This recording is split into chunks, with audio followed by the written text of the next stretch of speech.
নমস্কাৰ প্ৰিয় দৰ্শকসকল, আজি আকৌ আপোনালোকক স্বাগত জনাইছোঁ আমাৰ ইউটিউব চেনেল নতুন দিগন্তলৈ। আমাৰ বাইবেল অধ্যয়ন চলি আছে আৰু বিষয়টো আছিল শুভবাৰ্তা প্ৰচাৰ। আৰু শুভবাৰ্তা প্ৰচাৰৰ ক্ষেত্ৰত কি কথা আত্মাত থাকিব লাগিব, আমাৰ কি কথা বুজনি থাকিব লাগিব, এই কথাবিলাক আমি অধ্যয়ন কৰি আছোঁ ঈশ্বৰৰ বাক্যৰ পৰা। আমি এই স্ক্ৰিপ্টবিলাক লৈছোঁ ৱৰ্ডছ অফ হোপ নামৰ মিনিষ্ট্ৰীৰ পৰা। আৰু আজি বিশেষকৈ যিটো খণ্ড লোৱা হৈছে প্ৰকাশিত বাক্য 7 অধ্যায় 9 পদৰ পৰা। ইয়াতে ভিন্নতাৰ বিষয়ে কোৱা হৈছে, ইয়াতে দেখুওৱা হৈছে ভিন্নতাৰ বিষয়। কিন্তু বৰ আচৰিত ৰূপে এই ভিন্নতা ঈশ্বৰে ইচ্ছা কৰে।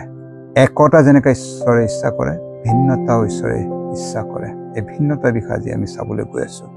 পাঠ কৰিছোঁ মই। তাৰপিছত মই চাই দেখিলোঁ, জোহনে দৰ্শন দেখা পালে সুদূৰ ভৱিষ্যতৰ কথা এটা। কি দেখিলে? সকলো জাতি, ফৈদ, লোক আৰু ভাষাৰ বগা বস্ত্ৰ পিন্ধা কোনেও গণিব নোৱাৰা এক বৰ লোকসমূহ সেই সিংহাসন আৰু মেৰ পোৱালীৰ আগত থিয় হৈ আছে।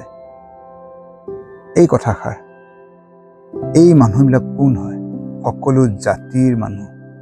ফৈদ প্ৰভু যীশুৰ সন্মুখত তেওঁবিলাকৰ হাতত এযোৰৰ পাত আছিল আৰু তেওঁবিলাকে বৰ মাতেৰে ৰিঙাই ক'লে, পৰিত্ৰাণ সিংহাসনত বহি থকা আমাৰ ঈশ্বৰৰ আৰু মেৰ পোৱালীৰহে। পৰিত্ৰাণ পোৱা লোকসকল তেওঁলোক বিভিন্ন জাতিৰ মানুহ, আৰু চবে নিজৰ নিজৰ ভাষাৰ কথা কোৱা আছে। নিজৰ নিজৰ ফৈদ, নিজৰ নিজৰ জাতিৰ মানুহবিলাকে ঈশ্বৰৰ গুণানুকীৰ্তন কৰিছে। প্ৰভু যীশুৰ দ্বাৰা যে মুক্তি পালে তেওঁলোকে। স্বৰ্গ ৰাজ্যত বেলেগ বেলেগ জাতিৰ মানুহ, ভিন্ন ভিন্ন ৰং বৰণীয়া, ভিন্ন ভিন্ন ভাষাৰ লোকসকল আমি দেখা পাওঁ ইয়াতে। তেওঁলোকৰ ফৈদ, তেওঁলোক লোক, তেওঁলোক ভাষা আমি দেখা পাইছোঁ। প্ৰাৰ্থনা, সেই ভিন্নতাৰ যিটো আনন্দ আমাৰ হৃদয়ত থাকক। যেতিয়া আপোনালোকে পৰিচৰ্যা কৰে, শুভবাৰ্তা প্ৰচাৰ কৰে, এজন মানুহ যেতিয়া প্ৰভুত ভক্তি কৰিবলৈ মন মেলি দিয়ে, তেওঁক নিজৰ জাতিটোৰ নিচিনা নকৰিব। তেওঁৰ জাতিৰ যি পৰিচয়, যেনে ধৰণৰ তেওঁ, তেনেকৈ তেওঁক প্ৰভুৰ ভক্তি কৰিবলৈ, প্ৰভুৰ বিশ্বাসত আগবাঢ়ি যাবলৈ আপুনি শিকাব। ভিন্নতা ঈশ্বৰৰ সৌন্দৰ্যটো দেখুৱায়। গোটেই সৃষ্টি আপুনি চাওক, ভিন্নতা আছে। এটাই মাত্ৰ প্ৰজাতিৰ গছ গছনি নাই, এটাই প্ৰজাতিৰ ফুল ফুলনি নাই।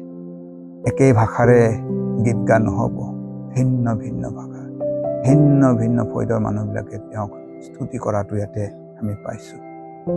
এই ভিন্নতাৰ যি সৌন্দৰ্যতা, এই বুজি লৈ আমি আগুৱাই যাওঁ।